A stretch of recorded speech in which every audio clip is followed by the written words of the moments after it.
Good day, sir. My name is Arvin Bebaya, taking a course of mining engineering from section in 1. I'm going to answer the two questions. And the first question is, are you an ethical person? My personal answer is not all the time.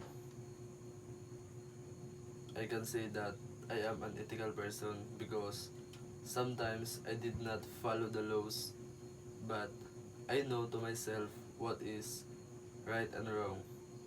This is the main purpose why we live in this world, to know what is good and bad. In my own opinion, when we say ethical person, is someone who follows the laws and other principles, and also he or she will always follow what has been right. And based on the article that I've read, are you an ethical person? The basic principles of ethical behavior. How do you know if you are an ethical person? Most of us would say it's knowing the difference between right and wrong. But that's not enough because a person of integrity acts on his or her convictions about right and wrong regardless of the consequences. There is a difference between knowing what the right thing to do is and doing it.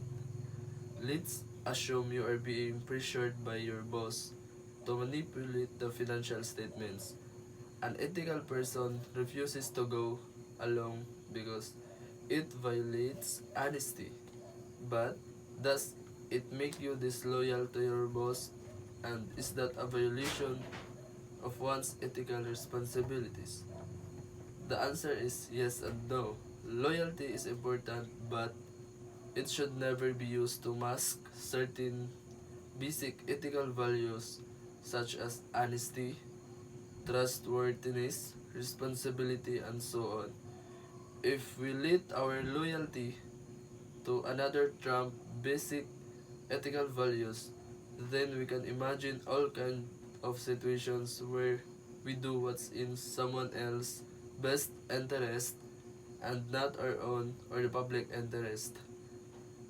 Honesty is a moral characteristic, a virtue, and sometimes considered to equate with truthfulness, yet there are differences. Honesty means you say what you sincerely believe to be true. For example, you may have witnessed a crime and think you know who did it, but it turns out to be wrong. Truth is about objective facts. Something is either true or not. You can state the truth in a dishonest manner, like if you yourself believe it to be true. A person can be honestly wrong, believing something that is not the truth. Many people do not realize that dishonesty is not only telling an untruth, a lie by commission, but it also entails a positive obligation to disclose all the information another party has a right to know. Not committing a lie by omission. Consider, for example, that your best friend husband is cheating on his wife, with whom you also have a friendship.